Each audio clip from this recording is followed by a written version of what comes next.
میں نے آج زیادہ علاقہ جو فلڈ سے متاثر ہے ادھر جانا تھا.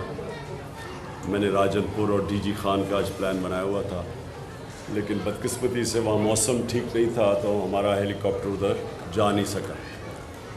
تو میں نے پھر یہ جو باقی علاقے ہیں، کیونکہ بہت بڑا پاکستان کا علاقہ اس وقت متاثر ہوا ہے فلڈ سے، جو سارا علاقہ دریائے سندھ کے رائٹ ہینڈ پہ ہے، یعنی سجے ہاتھ پہ جو سندھ کا جو سارا علاقہ، جو یہ پہاڑی سلیمان رینج جتنی بھی پہاڑی علاقے ہیں، ان سے جو تیز ان کے اوپر جو بارشیں ہوئی اور جو بڑی تیز سپیڈ پہ چشمے اور یہ نالے آ رہے ہیں، انہوں نے سب سے زیادہ نقصان پہنچایا. اس کا نقصان کا ابھی تک ہم اندازہ لگا رہے ہیں، کیونکہ یہ صورتحال ایسی ہے کہ 2010 جو ایک بہت بڑا دریائے سندھ کے اندر جب فلڈ آیا تھا، وہ بہت بڑا ہم سانیہ سمجھتے تھے، لیکن جو ابھی تک رپورٹس آ رہی ہیں یہ 2010 سے بھی بڑا اس وقت فلڈز کی وجہ سے پاکستان میں سانیہ ہے. اور پھر سے میں کہہ رہا ہوں، یہ سارا علاقہ جو دریائے انڈس کے رائٹ سائڈ پہ ہے، یہ جو پہاڑیوں پہ بارش ہوئی ہے افغانستان میں بھی، اور جو ہمارے سائڈ پہ ان پہاڑیوں پہ جو بارش ہوئی ہے اس سے سارا نقصان ہوا ہے. اس کا جو لانگ ٹرم حل ہے وہ ڈیمز ہیں. پہلے کمپلیٹ کی گوملزام ڈیم، اب یہاں ٹانک زام ڈیم کی فیزیبلٹی بن گئی ہے، شروع ہو گئی ہے، پروونشل گورنمنٹ بنا رہی ہے. اسی طرح پنجاب نے بہت بڑی ڈیم ایک آگے جا کے ڈی جی خان میں، یہی جو پانی نے تباہی مچائی ہے، اس کو ایک بڑی ڈیم بنانے کا پلان تھا ان کا، اور وہ جب سے ہماری حکومت گئی وہ بیچ میں رہ گئی ہے. لیکن وہ پھر حال اس کا یہی ہے کہ یہاں سارا اس جو ہماری مغرب کی پہاڑی ہیں، جو سلیمان رینج ہے، اس کے اوپر ساری جگہ چھوٹی چھوٹی ڈیمز بن جائیں، تو یہی پانی جو اتنا نقصان کر رہا ہے، یہی پانی ایک ایسی چیز بنے گا کہ ملک کا بڑا اثاثہ بن جائے گا. ان علاقوں میں ہمیں پتہ ہے بارشیں کم ہوتی ہیں، پانی کم ہوتا ہے، لوگوں کو بڑی دقت ہوتی ہے پانی کی. تو یہ جب اس طرح کا ایک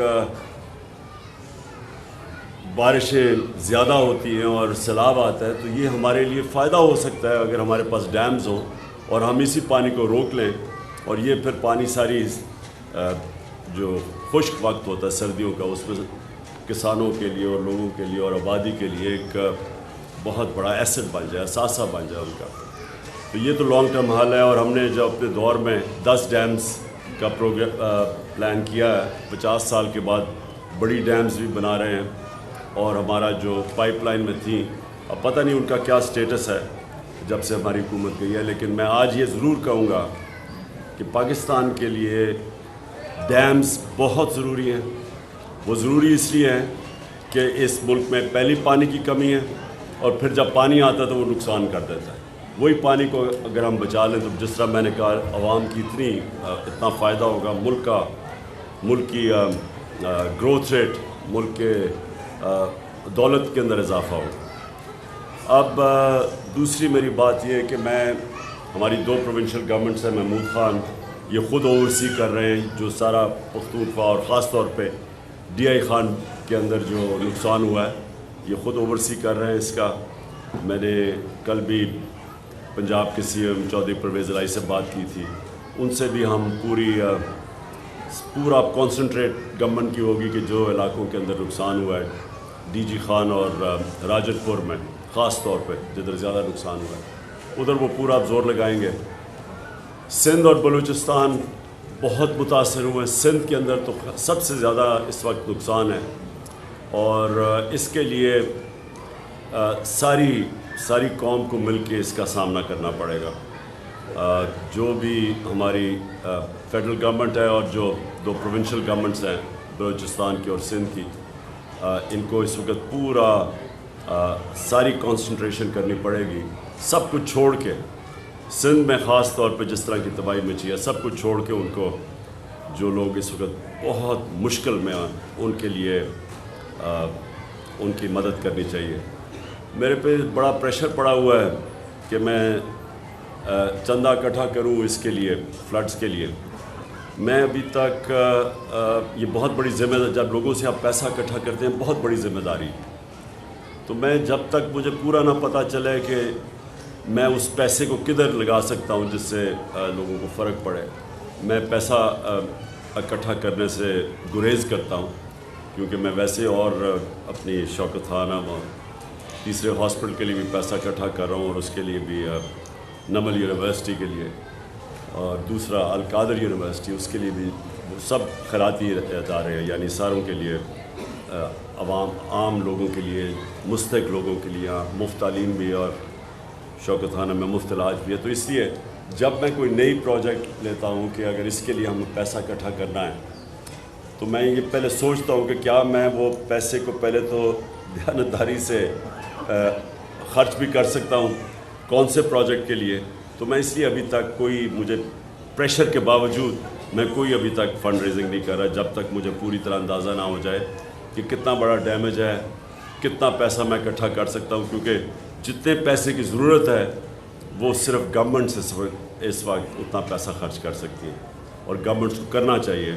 کیونکہ یہ میں جتنا مجھے انفارمیشن آتی جا رہی ہے، اتنا بڑا پاکستان میں سیلاب سے نقصان 2010 میں، جس میں بہت نقصان ہوا تھا، تب بھی اتنا نقصان نہیں ہوا جتنا آج ہوا. تو میں جائزے لے رہا ہوں. میں آج بھی اور بھی جگہ پہ ٹور کر رہا ہوں اور چیک کر رہا ہوں کہ ہم مل کے بحیثیت قوم، ہم مل کے کیسے ہم اب وہ لوگ جو بڑی مشکل میں ہیں، ہم ان کی کیسے مدد کر سکیں. ملک کی بہتری صرف ایک چیز میں ہے کہ یہاں ایک مضبوط اور ایک سٹیبل گورنمنٹ آئے تاکہ اس ملک میں سیاسی طور پہ استحکام ہو. جب تک سیاسی استحکام نہیں ہوگا، معاشی استحکام نہیں ہو سکتا. اور ہماری معیشت اس وقت اتنی مشکل حالات میں ہے، جب سے سازش کے تحت ہماری حکومت کو ہٹایا گیا اور یہ امپورٹڈ حکومت آئی ہے، تو ہر چیز مہنگائی آسمانوں پہ چلی گئی ہے. جو عام آدمی کے کھانے پینے اور استعمال کرنے کی چیزیں، جس کو کنزیومر پرائس انڈیکس کہتے ہیں، اس کے نے سارے ریکارڈ توڑ دیے ہیں. اس وقت مہنگائی کی 42% پہ پہنچ گئی ہے. جب ہم تھے تو 16% پہ تھی. تو جو عام آدمی کی زندگی ہے وہ مشکل ہوتی جا رہی ہے، اور جو معیشت ہے وہ نیچے جا رہی ہے. سو اس کا صرف ایک ہی حل ہے، صاف اور شفاف الیکشن. تو یہ ساتھ ساتھ میں آپ کو واضح کر دوں کہ ہم نے میں اپنی پوری کوشش کروں گا، اپنی ساری دونوں گورنمنٹس کو بھی موبلائز کروں گا. اور میں جو عمران ٹائیگرز ہیں، جو ہمارے جو اس وقت رضاکار ہیں ہمارے، جن کی ضرورت پڑے گی ان سیلاب زدہ علاقوں میں ان کو بھی اب پورا موبلائز کر رہا ہوں. میں بلکہ نئی جوائننگ شروع کر رہا ہوں عمران ٹائیگرز کی، تاکہ ہمارے پاس فورس ہو جو جا کے ان علاقوں میں کام کرے. تو میں اس سیلاب کے لیے بھی اب پورا کام کروں گا، اور ساتھ ساتھ میری جو حقیقی آزادی کی تحریک ہے اس ملک کو آزاد کرنے کی، اس کی بھی پوری کوشش اس پہ بھی کروں گا. دیکھیے، گرفتاری تو مجرموں کی ہوتی ہے، اور ایک مجرم مفرور ہو کے باہر بیٹھا ہوا ہے، اور دوسرے 60% کیبنٹ اس وقت بیل کے اوپر ہے کرپشن کے کیسز پہ. تو اگر مجھے مجرم بنا دیا ہے کہ ایک ہمارے ورکر اس کے اوپر تشدد کرے، کسٹوڈیل ٹارچر کرے، اس کو جنسی تشدد کرے، اور میں کہوں کہ جو لوگ ذمہ دار ہیں ان کے اوپر میں قانونی کارروائی کروں گا، اس کے اوپر اگر مجھے دہشت گرد بنا دیتے ہیں، تو کیا پاکستان کی عوام اس کو قبول کرے گی؟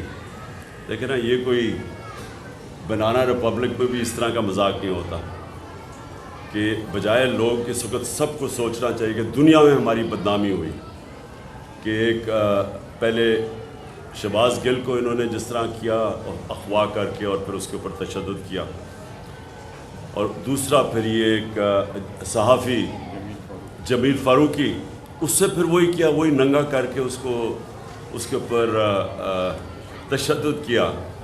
اور پھر 2 ہمارے بڑے بڑے صحافی باہر بھاگ گئے ہیں بیچارے. 2 ایک جیل میں اور یہ وہ صحافی ہے جن کی سب سے زیادہ ویورشپ ہے. ان سے ARY چینل جو کہ اس میں سب سے زیادہ مقبول چینل ہے پاکستان کی، اس کو بند کر دیا انہوں نے. تو یہ ساری جو چیزیں ہو رہی ہیں اس سے پاکستان کو نقصان ہو رہا ہے. اور یہ جو امپورٹڈ حکومت ہے اس کو لوگ برا بھلا کہہ رہے ہیں، اور اس کے ساتھ جو بھی ان کے پیچھے جن کے پاس پاور ہے، جو ہینڈلرز ہیں، جو نیوٹرلز ہیں، ان کو بھی برا بھلا ساتھ کہہ رہے ہیں. دنیا میں بدنامی ہو رہی ہے. تو اس میں ہمارا تو اللہ کا کرم ہے کہ ہماری تحریک انصاف کا تو فائدہ ہی ہو رہا ہے. ہمارے پاس تو اتنے پبلک آ رہی ہے، الیکشنز بائی الیکشنز ہم جیت رہے ہیں، پبلک ہمارے ساتھ ہے. نقصان تو پاکستان کو ہو رہا ہے، اور پاکستان صرف نکلے گا صاف اور شفاف الیکشن.